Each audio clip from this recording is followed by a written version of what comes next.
ముఖ్య కారణం ఏదైతే భద్రాచల శాసనసభ్యులు తెల్లం వెంకట్రావు గారు మా ముఖ్యమంత్రి గారిని వాళ్ళ కుటుంబ సమేతంగా కలవటం జరిగింది. సంతోషం. ఏదైతే భద్రాచల అభివృద్ధి కోసం కలిశానని చెప్పడం కూడా సంతోషం. శాసనసభ్యుడిగా భద్రాచలం అభివృద్ధి కోసం వాళ్ళు ఏదైతే వాళ్ళ పార్టీ క్యాడర్తో కాకుండా కుటుంబ సభ్యులతో కలిసి భద్రాచలం అభివృద్ధి కోసం కలిశామని చెప్తా ఉన్నారు. అది వాళ్ళ పార్టీ విషయం, వాళ్ళ క్యాడర్ విషయం. కానీ ఆయన నిన్న కొన్ని సోషల్ మీడియాలో మాట్లాడుతూ పేపర్లలో కూడా గత శాసనసభ్యులు ముఖ్యమంత్రుల్ని మంత్రుల్ని కలవకపోవడం వల్ల భద్రాచల నియోజకవర్గ అభివృద్ధి ఆగిపోయిందని మాట్లాడటం తీవ్రంగా కాంగ్రెస్ పార్టీ పక్షాన ఖండిస్తూ ఉన్నాం. వెంకట్రావు గారు ఎమ్మెల్యే అయ్యి గట్టిగా 3 నెలలు అవ్వాల. అంతకుముందు ఆయన ప్రజాప్రతినిధి అయ్యాడంటే అది కూడా లేదు. అసలు పొదం వీరయ్య గారిని మాట్లాడే నైతిక హక్కు, అంత వయసు, అంత అనుభవం తెల్లం వెంకట్రావు గారికి ఉందని ఎవరితోనన్నా చెప్పినా, చిన్న పిల్లోడిని అడిగినా చెప్తారు. పొదం వీరయ్య గారిని మాట్లాడటానికి మీ స్థాయి సరిపోతుందా? పొదం వీరయ్య గారు 5 సార్లు ఎమ్మెల్యేగా పోటీ చేశారు, 6 సార్లు ఎమ్మెల్యేగా పోటీ చేశారు, 3 సార్లు గెలిచారు. ఏదైతే తెలంగాణ రాష్ట్రంలో కేసీఆర్ గారు ముఖ్యమంత్రి అయి ఉండి ఎన్ని ప్రలోభాలకు లోపెట్టినా, ఎన్ని ఒత్తిళ్ళు చేసినా పార్టీ మారకుండా ఉన్న నికార్సైన నిజాయితీ పరుడు ఎవరైనా ఉన్నారంటే అది పొదం వీరయ్య గారు అని చెప్పి గట్టిగా మేము కాంగ్రెస్ పక్షం చెప్తా ఉన్నాం. ఏం మాట్లాడుతున్నారండి మీరు? అంటే మీరు ఏం మాట్లాడినా ఒక శాసనసభ్యుడు అయ్యారని చెప్పి మీరు ఎమ్మెల్యేగా అయినాక ఐటీసీకి వచ్చి మంత్రులను కలుస్తారు. వేరే పార్టీ ఎమ్మెల్యే అయ్యి అభివృద్ధి కోసం కలిశారంటారు. ఆ రోజు ఏ కేడర్ని తీసుకెళ్ళా. మొన్న ముఖ్యమంత్రి గారిని కలిశారు, ఆ రోజు కేడర్ లేదు. మీ బుద్ధి, మీ మనస్తత్వం, ఈ ప్రాంతం పట్ల మీరు ఏం చేయబోతున్నారో అందరికీ తెలిసిపోతూ ఉంది. అవకాశవాద రాజకీయాలు, అవసరం కోసం ఏ పార్టీ అయినా మారతాం, అందుకే మేము రాజకీయాలు చేస్తాం అనేది తేటతల్లం ప్రజలకు అయిపోతూ ఉంది. నువ్వు ముఖ్యమంత్రి గారిని కలిసి టీకులిస్తూ నికార్సైన నీతిపరుడైన పొదం వీరయ్య గారి మీద విమర్శలు చేస్తే కాంగ్రెస్ పార్టీ పక్షాన్ని మేము ఎవరం కూడా దాన్ని ఉపేక్షించే పరిస్థితుల్లో లేమని చెప్పి తేటతెల్లం చేస్తూ ఉన్నాం. ఈ ప్రాంతంలో ప్రజలు మిమ్మల్ని గెలిపించినప్పటికీ ఈ ప్రాంతాన్ని అభివృద్ధి చేసే బాధ్యత పూర్తిగా మా పొదం వీరయ్య గారు తీసుకున్నారని చెప్పి మేము ఘంటాపదంగా చెప్తా ఉన్నాం. మీరేదో మా ముఖ్యమంత్రి గారిని కలిసి మీరు మెమరాండాలు ఇచ్చినంత మాత్రాల, మీ స్వార్థంతో కలిసినంత మాత్రంలో అది అభివృద్ధి అయిపోద్దంటే ఎవరు నమ్మరు. పొదం వీరయ్య గారు ఏదైతే ఈ ప్రాంతంలో ఏ సమస్యలు అయితే ఉన్నాయో ఇప్పటికే మంత్రులతో, ముఖ్యమంత్రులతో, అంతా అధికారులందరితో కూడా మాట్లాడటం జరిగింది. ప్రతిపక్షంలో ఉన్నప్పుడే మీ ముఖ్యమంత్రి గారిని ఎన్నిసార్లు కలవటానికి మిమ్మల్నే, మీకే, మీ మంత్రులకే అవకాశం లేదు. మమ్మల్ని కలిసే అవకాశం ఉందా? లేదా మీరు కల్పించే ఏమైనా తీసుకున్నారా? మీకే లేదు కదా. మళ్ళీ పార్టీ మారిన రోజు మీరు ముఖ్యమంత్రిని కలవడం జరిగింది. అందరికీ తెలుసు ఈ రాష్ట్రంలో మీ ముఖ్యమంత్రి పాలన, మీ మంత్రుల పాలన ఎలా ఉందో అందరికీ తేటతెల్లం కదా. అందుకే ప్రజలు కాంగ్రెస్ పార్టీని అధికారం ఇచ్చింది. మళ్ళీ గత ఎమ్మెల్యే కలవలేదని చెప్పి మాట్లాడటం చాలా శోచనీయం. నువ్వు కాంగ్రెస్ పార్టీకి రావటం కోసం, అభివృద్ధి కోసం ఈయని మాటలు మాట్లాడటం కూడా కాంగ్రెస్ పార్టీ తీవ్రంగా ఖండిస్తూ ఉన్నాం. దీని విషయమే ఈ పత్రికా సమావేశం పెట్టాం. దీంట్లో పెద్దలు ఇంకా కూడా మాట్లాడతారు. ఈ ఉద్దేశం మన ఊర్లోనే ఇళ్ళు 3,500 ఇళ్ళు మన నియోజకవర్గానికి శాంక్షన్ చేయించారు. అది ప్రారంభోత్సవం కూడా రాష్ట్రంలో ఎక్కడా లేని మన భద్రాచలంలో మన రాములవారి సన్నిధిలో ముఖ్యమంత్రి గారు ప్రారంభోత్సవం చేస్తామని ప్రకటించడం మనందరికీ చాలా హర్షణీయము. మనం దీనికి అంత కృషి చేసింది వీరయ్య గారి వల్లే అది అయ్యింది. మనం వీరయ్య గారు కాంగ్రెస్ పార్టీ తరఫున ఓడిపోయినా సరే ఆయన ముందుండి మన భద్రాచలం అభివృద్ధి, గత టీఆర్ఎస్ 10 ఏళ్ల గవర్నమెంట్లో అభివృద్ధి జరగలేదు. దాన్ని ఆయన కళ్ళారా చూశారు కాబట్టి ఎమ్మెల్యేగా ఉండి ఇప్పుడు జరగని దాన్ని ఆయన ఆధ్వర్యంలో పనులు చేపేటానికి మనందరికీ ముందుండి నడిపిస్తున్నారు. ఈరయ్య గారికి ఈ సందర్భంగా నేను కృతజ్ఞతలు చెప్తున్నాను. క్యాంపు కార్యాలయంలో సమావేశం ఏర్పాటు చేసుకున్నారు. సోషల్ మీడియాలో నిన్న ఒక వార్త అయితే చక్కర్లు కొట్టింది. గత ఎమ్మెల్యే పొదెం వీరయ్య గారు ముఖ్యమంత్రితోని మంత్రులతోని అధికారులతోని సరైన సంబంధాలు పెట్టుకోకపోవడం వల్లే భద్రాచలం అభివృద్ధి చెందలేదు, వెనకబడిపోయిందని ఆయన మాట్లాడడం జరిగింది. 10 సంవత్సరాల కేసీఆర్ గారి పాలనలో ఏనాడైనా ఎవరికైనా ప్రతిపక్షంలో కానీ స్వపక్షంలో కానీ ఎవరికైనా సరే ఆయన అపాయింట్మెంట్ దొరికిందా అని మేము అడుగుతాము. శాసనసభలో అనేక సార్లు భద్రాచలం సమస్యల మీద ఆయన గళమిప్పి మాట్లాడితే సమాధానం చెప్పడం చేతగాక నోరు మూసుకుంటున్నటువంటి ఇప్పుడు మీరున్న పార్టీ, అప్పుడు ఏలినటువంటి టీఆర్ఎస్ బీఆర్ఎస్గా మారిన మీ పార్టీ ఏం చేసింది భద్రాచలంతో అని అడుగుతామని. దానికి సమాధానం మీరు చెప్పాల్సింది. వీరయ్య గారు అభివృద్ధి చేయలేదు, ఎమ్మెల్యే గారు. 2 ఎమ్మెల్సీలు ఉన్నారు, మీకు 1 ఎంపీ ఉంది. ఈ భద్రాచలానికి ఏం అభివృద్ధి చేశారు మీ ఎమ్మెల్సీలు, మీ ఎంపీలు? మీరు అదే పార్టీలో ఉన్నారు కదా, అదే పార్టీ టీఆర్ఎస్ నుంచి గెలిచినటువంటి ఎమ్మెల్సీలు 2 ఎమ్మెల్సీలు ఉన్నారు. పల్లా రాజేశ్వరరెడ్డి గారు, తాతా మధు గారు, మన భద్రాచలం మన మహబాద్ ఎంపీ గారు. ఏమి మీరు అభివృద్ధి చేశారు? భద్రాచలానికి ఎన్ని నిధులు తీసుకొచ్చారు? శ్వేతపత్రం విడుదల చేద్దాం. మీ దగ్గర దమ్ముంటే, మీ దగ్గర నిజాయితీ ఉంటే మీరు ఎన్ని నిధులు తీసుకొచ్చారో ఒక పెద్ద ఫ్లెక్సీ వేసి భద్రాచలం అంబేద్కర్ సెంటర్లో కట్టండి. భద్రాచలానికి మీరు చేసినటువంటి న్యాయం ఏంటి? 100 కోట్లు ఇస్తానన్న నీ ముఖ్యమంత్రి, ఇది అరిగిపోయిన రికార్డు అయ్యి ఉండొచ్చు, కానీ ఇంకో 0 పెంచమన్న వరదలో 1000 కోట్లు ఇస్తానన్నాడు. 1000 రూపాయలు కూడా ఇవ్వలేదు.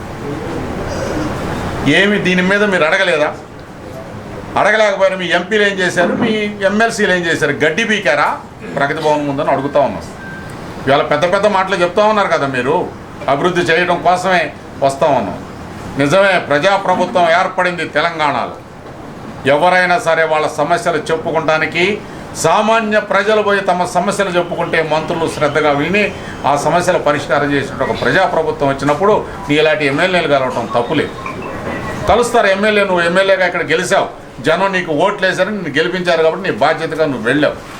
మా ప్రభుత్వం ఆనాడు నీ ఉన్నట్టు నిరంకుశ ప్రభుత్వంలో మంత్రులకి కలవడానికి చోటు లేనటువంటి, సమయం లేనటువంటి ప్రభుత్వం నుంచి ఈ రోజున సామాన్య ప్రజలు కూడా వెళ్ళి తన గోడు చెప్పుకునేటువంటి ప్రజాప్రభుత్వం ఏర్పడిన దానికి మీరు దానికి కలిసి ఏదో సంకల్గుద్దుకొని మేమేదో చేస్తామన్నాం అని చెప్తా ఉన్నారు. మాకు కలహాలు పెట్టడం కోసం ప్రయత్నం చేస్తూ ఉన్నారు. శ్రీనివాసరెడ్డి గారు మా రాజకీయ గురువు, ఆయన ఎటుంటే నేను అట్టే ఉంటానంటే శ్రీనివాసరెడ్డి గారికి, వీరయ్య గారికి, ఇక్కడ ఉన్న డీసీసీ ప్రెసిడెంట్ వీరయ్య గారికి ఒక తగ్గు పెట్టి తంపట్లు పెట్టి ఏదో కాలం గడుపుకుందాం, పబ్బం గడుపుకుందాం నువ్వు ప్రయత్నం చేస్తా ఉన్నావు. నీ ఆటల సాగు వెంకట్రావు గారు, నువ్వు ఎప్పటికైనా నీ నోరు అదుపులో పెట్టుకోవాలి. బేరీ చేసుకుందాం. నీకు, నీ వ్యక్తిత్వానికి, వీరయ్య గారి వ్యక్తిత్వానికి ఇద్దరికి కూడా మేము చెప్తా ఉన్నాం, బేరీ చేసుకుందాం. 6 సార్లు ఎమ్మెల్యేగా పోటీ చేసి 3 సార్లు ఎమ్మెల్యేగా గెలిచిన వీరయ్య గారు ఎలా ఉన్నాడు ప్రజలతోని? నీవెలా ఉన్నావు? ఆయన ఆ రోజున కాంగ్రెస్ జెండా పట్టుకున్నాడు, ఈ రోజు వరకు కూడా కాంగ్రెస్ జెండా పట్టుకునే ఉన్నాడు. నీ రాజకీయ జీవితం ఎక్కడ మొదలైంది, ఎక్కడ అంతమైందో తెలియని పరిస్థితి. ఇవాళ కాంగ్రెస్ అధికారంలో ఉంటే కాంగ్రెస్ పార్టీలో ఉంటావు, రేపు పొద్దున బీజేపీ అధికారంలోకి వస్తే బీజేపీలో కూడా పోతావు. నీదేముంది? నువ్వు పార్టీలు మారటం అంటే నీకు చొక్కా అయిపోయినంత ఈజీ కాబట్టి నువ్వు పార్టీలు మారగలవు. నువ్వు చెప్తా ఉన్నావు, చాలామంది చెప్తా ఉన్నారు మీరు మేము పవర్ పాలిటిక్స్ నడుపుతాం భద్రాచలం నియోజకవర్గం అని. నిన్ను కాదా, నిన్ను పుట్టించిన బ్రహ్మ వల్ల కూడా నువ్వు చెప్పిన పవర్ పాలిటిక్స్ నడపడం జరగదు. నీ వెనకాల ఉన్నటువంటి మీ చెంచగాళ్ళకు కూడా చెప్తా ఉన్నాం, నోరు అదుపులో పెట్టుకుంటే మంచిది. వీరయ్య జోలికి వచ్చినా, వీరయ్య మీద విమర్శ చేసినా నీ తాట తీస్తామని సందర్భంగా తెలియజేస్తాం. ఈరోజు ప్రింట్ మీడియా కూడా ఉన్నారు, ఇంటర్నెట్ ఎలక్ట్రానిక్ మీడియా మిత్రులకు నమస్కారం. ఈరోజు మన మాజీ ఎమ్మెల్యే కాంగ్రెస్ పార్టీ జిల్లా అధ్యక్షులు పొదం వీరయ్య గారి గృహంలో ఈ ప్రెస్ మీట్కి వచ్చిన మీ అందరికీ నమస్కారం తెలియజేస్తూ, నిన్నేదో జరిగిన వెంకట్రావు గారి గురించి ఎంత తక్కువ మాట్లాడుకుంటే అంత మంచిది. ఇప్పుడు బాబాయ్ చెప్పినట్టు ఆయన ఏ స్థాయి, ఎన్ని పార్టీలు మారాడో, 4 రోజుల క్రితం ఎలక్షన్కి ముందు కూడా కాంగ్రెస్ పార్టీలో ఉండి సీట్ ఇవ్వలేదని చెప్పేసి ఇందులో రావడం జరిగింది. ఇప్పుడేదో ఆయన ఆటోమేటిక్ అంతా అయిపోయింది, ఆయన వారం 10 రోజుల్లో కాంగ్రెస్ పార్టీలో చేరుతాడు. చేరకముందే ఇలా ఈరయ్య గారి మీద అబండాలు వేయటం, ఆయన మీద ఇలా కాంగ్రెస్ పార్టీలోనే చిచ్చు పెట్టి ఆయన పార్టీలో రాకముందే ఇప్పుడు 2 గ్రూపులుగా భద్రాచలం ప్రజలు కొట్టుకోవాలనే విధంగా ఆయన పోతుండు. ముందుగా భద్రాచలం ప్రజలు దురదృష్టవంతులు. ఎందుకంటే ఒక నీతి నిజాయితీగా 100 కోట్లు కేసీఆర్ గారు ఆఫర్ ఇస్తే కూడా పోని వ్యక్తిని ఓడించుకొని ఇవాళ డబ్బుల కోసం పార్టీ మారే వెంకట్రావు గారికి పట్టం కట్టినందుకు మనం దురదృష్టవంతులం. ఇప్పటికి కూడా అయ్యేది ఏం లేదు. కాంగ్రెస్ పార్టీ అధ్యక్షులు రేవంత్ రెడ్డి గారి ఆధ్వర్యంలో తుమ్మల గారు కానీ, బట్టి గారు కానీ, పొంగులేటి శ్రీనివాసరెడ్డి గారు, ఉదయం వీరయ్య గారి ఆధ్వర్యంలో ఈ భద్రాచలం డివిజన్ కానీ, భద్రాచలం రామాయణ కానీ అభివృద్ధికి వాళ్ళు కట్టుబడి ఉన్నారు. అది జరుగుద్ది. ఇవాళ తెల్ల వెంకటరావు గారు రేపు కాంగ్రెస్ పార్టీలోకి వచ్చినా ఆయనకు ఒరిగేది లేదు, ఆయన చేసేది లేదు. గత 5.5 సంవత్సరాల క్రితం ఉదయం వీరయ్య గారు భద్రాచలం వచ్చిన డే 1 రోజే తెలుగుదేశం పార్టీగా మమ్మల్ని అందరూ కలవడం జరిగింది. ఆ రోజు నుంచి ఈ రోజు వరకు మేము ఆయన అంటున్నాం. ఇవాళ వెంకటరావు గారు వచ్చినా ఇంకెవరు వచ్చినా కాంగ్రెస్ పార్టీగా ఉదయం వీరయ్య గారే ఇక్కడ నడుస్తుంది, ఆయన ఆధ్వర్యంలో నడుస్తుంది. ఆయనకు కూడా త్వరలోనే క్యాబినెట్ హోదా వచ్చిన తర్వాతనే ఆయన పార్టీలోకి వస్తాడు తప్ప ఈయన ఇక్కడ మాజీ ఎమ్మెల్యేగా ఉండగా ఆయన రావడానికి అవకాశమే లేదు. తప్పకుండా శ్రీరామచంద్రుడు ఆశీస్సుతో వారం 10 రోజుల్లో ఆయనకు క్యాబినెట్ హోదా వస్తుంది. ఆ తర్వాతనే ఒకవేళ ఇస్తే ఆయన రావాలి తప్ప ఆయన ఎవరు ఇక్కడ ఆశించట్లేదు, ఆయన ఎవరు పిలవట్లేదు. అడుక్కుంటే నువ్వు 4 రోజులు బట్టి నన్ను తీసుకోండి అంటే కూడా వద్దనే పరిస్థితిలో ఇలా వెంకట్రావు గారు నేను వస్తానని చెప్పేసి పార్టీలోకి వెళ్తాను. ఇవాళ టీఆర్ఎస్ కార్యకర్తలకు ఏం సమాధానం చెప్తామని కూడా మేము మన తెలుగుదేశం పార్టీగా మేము హెచ్చరిస్తున్నాం. ఇలా టీఆర్ఎస్ కార్యకర్తలు సిగ్గుపడాలా, ఇలా 5 నెలలకు ఒక పార్టీ మారేటువంటి ఇలా ఎలా గెలిపించుకోవాలని బాధపడుతున్నారు. కాబట్టి తెలుగుదేశం పార్టీగా పూర్తిగా మేము ఉదయం గారు ఎమ్మటే ఉంటాం. ఆయన గెలిచినా ఓడినా మేము ఉన్నంతగానో ఆయన ఇక్కడ భద్రాచలం ఉండగా మేము ఆయన ఎమ్మటి ఉంటామని తెలుగుదేశం పార్టీగా మేము పూర్తి మద్దతు అని చెప్పేసి వెంకట్రావు గారు ఎంత తక్కువ మాట్లాడితే ఉదయం గారు అంత మంచిదని ఆయన ఉదయం గారి మీద మాటలు మాట్లాడుతూ ఆకాశం మీద ఉమ్మేసుకున్నట్టే. కాబట్టి ఇంకొకసారి ఉదయం గారి గురించి మాట్లాడితే తెలుగుదేశం పార్టీగా మేము కూడా సహించామని చెప్పేసి మిమ్మల్ని హెచ్చరిస్తున్నాం. గెలిచినటువంటి శాసనసభ్యులు తెల్ల వెంకట్రావు గారు గౌరవ ముఖ్యమంత్రి గారిని భద్రాచల అభివృద్ధి సమస్యల మీద కలవడం జరిగిందని చెప్పారు. మీరు కలవటం వల్ల భద్రాచలానికి అభివృద్ధి జరుగుతుందనుకుంటే ఎవరు దాన్ని తప్పుపట్టరు. మీరు అక్కడి నుంచి ఇక్కడికి వచ్చిన తర్వాత మీకు నచ్చినటువంటి కొంతమందిని పక్కన కూర్చోబెట్టుకొని గత కాలంగా మాజీ ఎమ్మెల్యేగా ఉన్నటువంటి ఉదయం వీరయ్య గారు ఇంతకుముందు జరిగినట్టు 5 సంవత్సరాల కాలంలో కూడా ఏ ఒక్కసారి భద్రాచల అభివృద్ధి మీద ఎటువంటి ప్రయత్నం కూడా చేయలేదు అని చెప్పడానికి మీకు నోరెలా వచ్చిందనేది మాకైతే అర్థం కావట్లేదు. మీ ముఖ్యమంత్రి గారిని శాసనసభలో, ఎందుకంటే మామూలుగా ఒక ఎమ్మెల్యేని కలవాలంటే ముఖ్యమంత్రి ఎవరిని కలవడు, మంత్రినే కలవడు, మీ హోమ్ మినిస్టర్నే గేట్లోంచి బయటకు పంపించేస్తారు ఒక కానిస్టేబుల్ చేత. అలాంటి ముఖ్యమంత్రిని, ఎమ్మెల్యే స్థాయి వ్యక్తిని కూడా కలవని ముఖ్యమంత్రిని అసెంబ్లీ సాక్షిగా 2 సార్లు మెమోరాండం సమర్పించడం జరిగింది. ఈ భద్రాచలంలో ఉన్న సమస్యలతో పాటు గ్రామాల అభివృద్ధి, 5 గ్రామ పంచాయతీలు, కనీసం చెత్త పోసుకోవడానికి ప్లేస్ లేదు, చచ్చిపోతే తగలబెడతానికి స్థలం లేదని ఎన్నోసార్లు చెప్పడం జరిగింది. దానికి ఈ రోజు వరకు దాన్ని మీ ముఖ్యమంత్రి గారి దగ్గర నుంచి ఎప్పుడు కూడా మీరు ఈ నిర్ణయం ఉంది, అందరం కలిసి వెళ్దాం అభివృద్ధి కోసం, భద్రాచలం అభివృద్ధికి నేను కూడా మీతో తోడుంటాను, అభివృద్ధి జరిగితే చాలు అని ఈరోజు చెప్తున్నారు కదా. మీరు భద్రాచలం అభివృద్ధి కోసం నేను ఎంతకైనా దిగజారుతా అని మీరే మీ ప్రభుత్వం అధికారంలో ఉన్న 10 సంవత్సరాల్లో మీరు నియోజకవర్గ స్థాయిలో ఇన్ఛార్జిగా ఉన్నారు కదా, ఏమి నిధులు తీసుకొచ్చారు, ఏ అభివృద్ధికి తీసుకొచ్చారు? 10 సంవత్సరాల కాలంలో 8 సార్లు భద్రాచలం వరదలో మునిగిపోయింది. ఎంతమందికి వరద సాయం అందించారు? మీరు తీసుకొచ్చిన కందిపప్పు ఎవరు, ఉల్లిపాయలు ఏరు, అన్నం పెట్టరు, పాచిపోయిన అన్నాన్ని ప్రజలకు ఇక్కడ పెట్టి అర్ధరాత్రి పూట కాంగ్రెస్ పార్టీ వెళ్ళి గొడవ చేసి ఆ అర్ధరాత్రి పూట వాళ్ళకి తిండి పెట్టిన రోజులు ఎన్నో ఉన్నాయి. కావాలంటే రండి, మేము తీసుకెళ్తాం. వరదల్లో మునిగిపోయి ఉంటే మీరు ఎక్కడున్నారు? వరద సాయం ఏం చేశారు?